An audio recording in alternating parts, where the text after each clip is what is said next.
Alright, you got 1, 2, 3, 4, 5, 6, 7, and then me. Go. Okay, today I'm going to talk to you about Iran.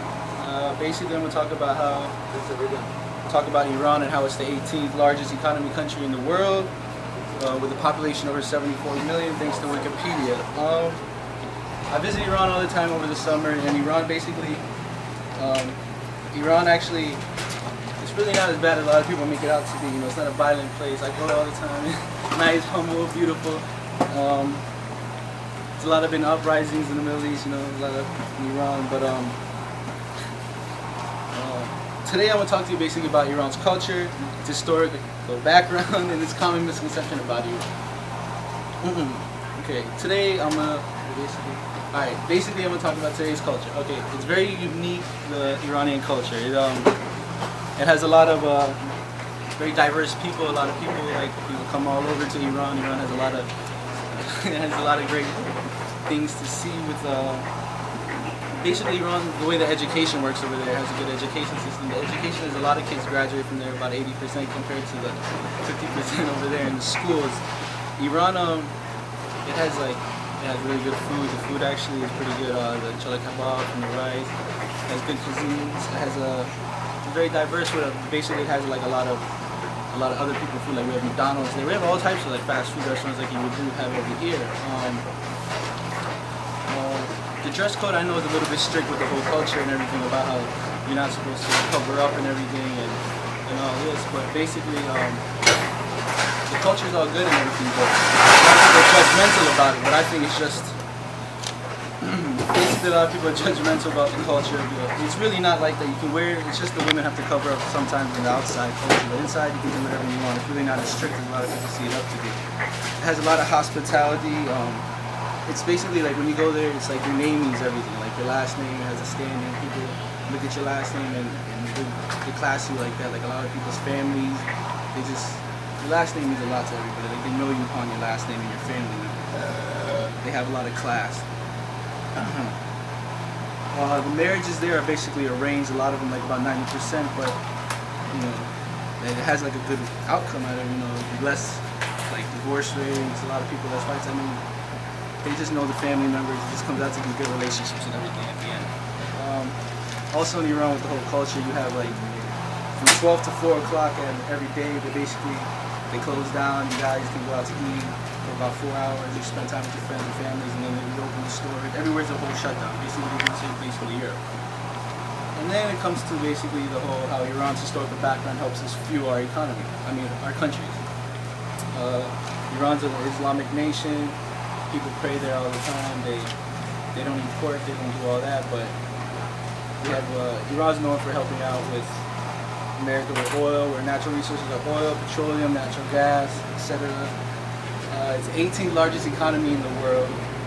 45% of the government is based off of oil and natural gas revenues. Thanks to Wikipedia on that. We're ranked second in the world for gases and third in natural oil reserves. We have a tradition actually that just passed recently on the 21st. It's our New Year. We have a New Year. It's in the middle of March rather than in other years than that.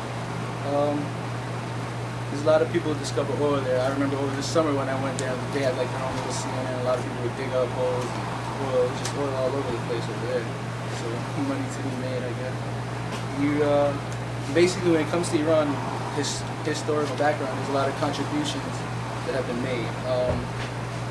But a lot of people don't know it. That's why there's a common misconception, because USA and the Middle East, Iran actually is kind of like the same thing. It's like Iran is like the USA, you know, it has its hands into everything in the Middle East.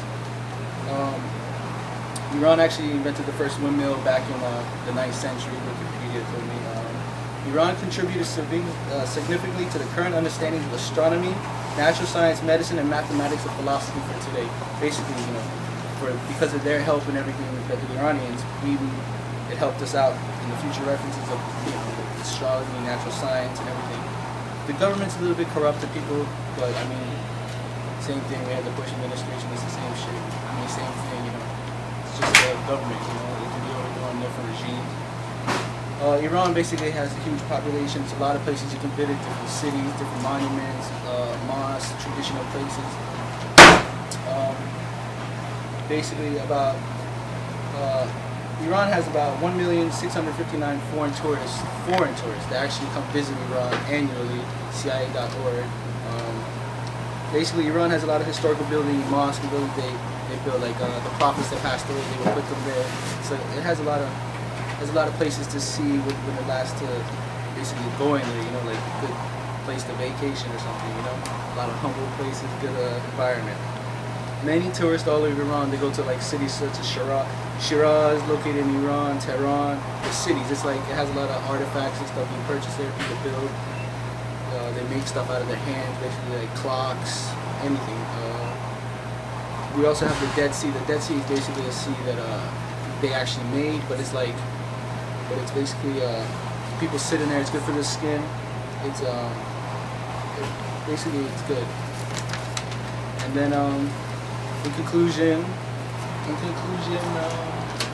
technically Iran has been around for a really long time, and it's really not as bad as a lot of people make it out to be. And hopefully, after this speech, you guys have changed your perception a little on Iran because of its historical background, from its beautiful culture, from its historical background, and the common misconception behind it. And basically.